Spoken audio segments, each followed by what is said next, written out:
V tem videu vam bova pokazala 5 stvari, ki si jih morate nujno pogledati, če potujete na Yucatan v Mehiko.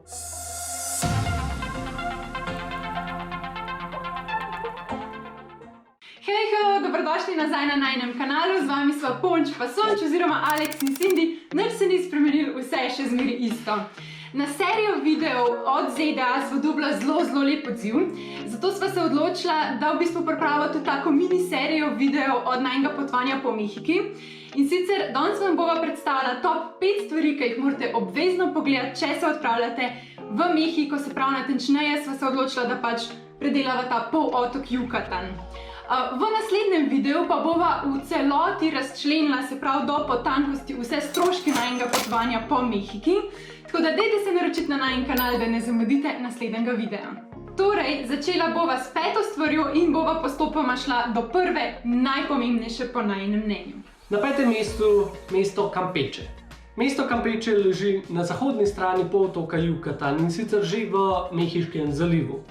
Je pod UNESCO-ovo kulturno dediščino in to s prav posebnim razlogom. Saj je v bistvu eno redkih mest, ki je še v celoti obkroženo z mestnim obzidjem. In kaj lahko vidite v tem mestu? To kolonialno mesto ima ful za ponuditi. Po eni strani imate ta obzidje, na katerega se lahko vzpnete, ful so fascinantne te barvne hiške, ker je po moje tudi tiste glaven čar, pa da gre v Instagramerji kaj to poslikati. Ima zelo bogato zgodovino, tako da tudi kakšen muzej, sploh od gusarjev. Piratov. Piratov, no to si lepo idete pogledati. La Puerta de Tierra. On your right you can see the land gate. In that place you can see a light and sun show. Pa seveda hrana. Oni imajo prav eno tako mikrookolje, neko čisto svojo kulinariko. Saj še zmer mehiška hrana, sam je spet čisto svoja mehiška hrana in kaj takega v Sloveniji sploh niste še videli, tudi v večjih metropolah, mestih. Ne vem, če strežejo res to avtentično kampeško hrano. Tako da to je zelo velik plus in ja, mesto Campeche je absolutno za pogledati. Četrta na seznamu stvari, ki jih morate obvezno pogledati, Laguna Bacalar. Z drugim imenom je to v bistvu jezero 7 imen. Zdaj zakaj? Pač, kad vidite na posnetku, gre za tisoče in tisoče enih lepih, čudovitih, modrih oziroma turkiznih barv, ki so res prava paša za oči. Zdaj, kad bi lahko pač mnogi mislili, to ni slana voda, ampak gre v bistvu za sladko vodo. Sva probala in drži pač, je sladka voda. To je pa zelo taka nizka voda, tako da je primeren tudi za kakšne otroke. V bistvu lahko greste na čoln, pa se tudi peljete do kakšnih senot, pa pač malo uživate, imate polhan raznih gugalenc, tudi za ful lepe fotke delati. Ali pa v bistvu ste sam lepo na plaži, se malo pokopate, uživate, greste na kakšen koktejlček oziroma pač kakšen guacamole si prvošite, pa se malo spočijete od napornega pač road tripa.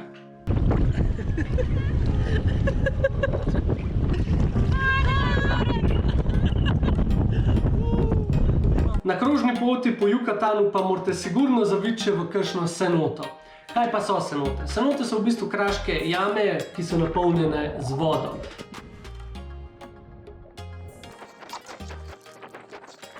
Cenote so igrali ključen pomen v življenju Majev. S tem so namreč pridobivali svežo, sladko vodo, ker ne vem, če ste vedeli, ampak na Yucatanu ni rek. Ni, nobene reke ni. Zdaj, teh cenot je preko 2000, tako da kjerokoli boste obiskali, ne morete pač brcniti v temo, ker vsaka ima neke svoje posebnosti. Zdaj, če pa hočete neko priporočilo, nama je bila najbolj všeč cenota Suitun. Ta je v bistvu posebna zaradi tega, ker je služila tudi obredom. Mi je tudi tam en tak oltar, pa če boste imeli srečo, boste še videli ljudi preoblečene v maje, kakšne rituale bogu sonca pa dežja delajo, tako da ful fino.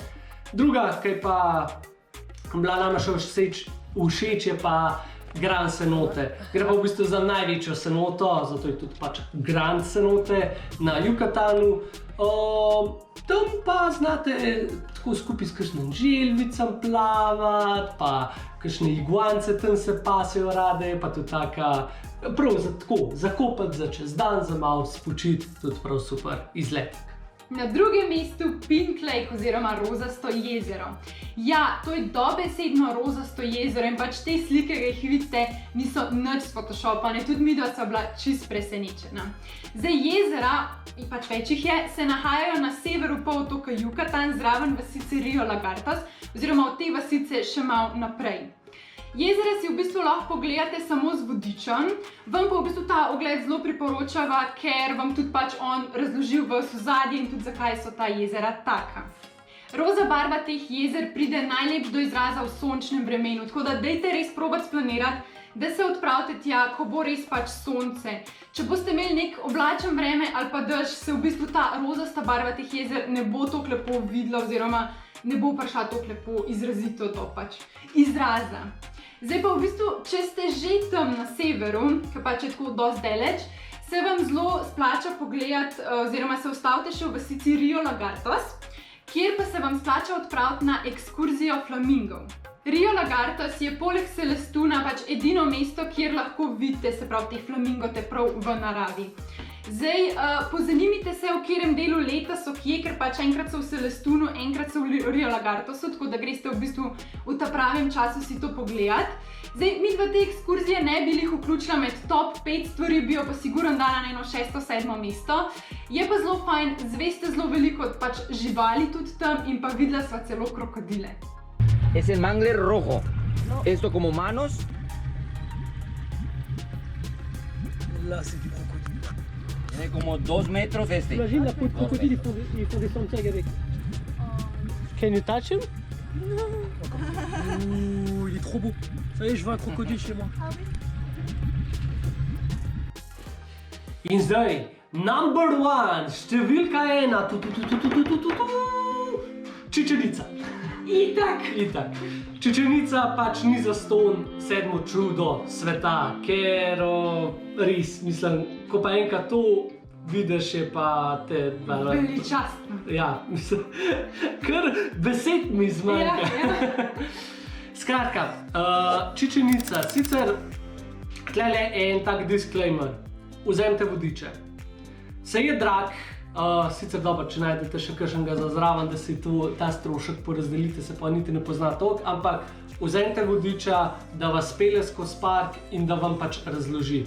Ker v bistvu najna strategija je bila, oziroma ki jo nekako predlagava vsem, ki potujejo potem na Yucatan, je, da v Čičenici vzameš vodiča, v bistvu zveš vse od Majev na splošno. Počakaš vlak. Najna strategija potovanja po Yucatanu, ki jo tudi nekako predajava vsem naprej, ki sprašujejo po njej, je, da si v bistvu v Čičenici si vzameš vodiča, ta te spelje skozi park, ti v bistvu vse na splošno o Majih razloži, tako da ni važno, katero mesto porušeno oziroma te piramide, ostanke, kakorkoli že, greš gledati, je poj točen jasen, zakaj se gre, kako se gre in pač ti je domača stvar, ne rabiš nobenega druga vodiča nikjer več. To je prva stvar. Druga stvar je, ne samo da ti pove na splošno od Majev, pove ti prav dotično od Čičenice in od te glavne piramide. V glavnem, samo te piramide bi jaz lahko zdaj govoril pol ure, pa še ne vsega povedal, ampak res, tam pa vidiš, koliko so bile v bistvu te starodavne civilizacije ful pred svojim časom, kakor bi človek pričakoval. Mi smo vsi tako, da so to tam se s palcem okoli jagali, pa bili primitivni, pa v bistvu ne. Maji so bili res veliki matematiki, astronomi in to vse vam Čičenica da in razloži. Zdaj seveda od same Čičenice kaj več sva povedala tudi v potopisu, tako da če ga še niste ogledali, bo tle nek se zdaj pokazal linke za do potopisa, si pojdite pogledati, tam vse, no ne vse, ampak en delček poveva tudi od same Čičenice. Evo, to je to za ta video, pa smo prišli do konca, se pravi res top 5 stvari, ker če boste zelo omejeni s časom, morate teh 5 stvari nujno videti. Yucatan ima seveda sicer veliko več za pokazati, tako da midva priporočava 14 dni je po moje glih prav, da si vse pogledaš. V 7 dneh pa teh 5 stvari, pa boste odnesli največ, kar se pač iz tega potovanja da. Midva upava, da mi je bil ta video všeč, dajte lajkat pa naročite se na najin kanal, da ne zamudite naslednjega videa, kjer bova razčlenila vse celotne stroške najinga 32-dnevnega potovanja po Mehiki. Do naslednjič pa lepo bote, pa čau. Čau!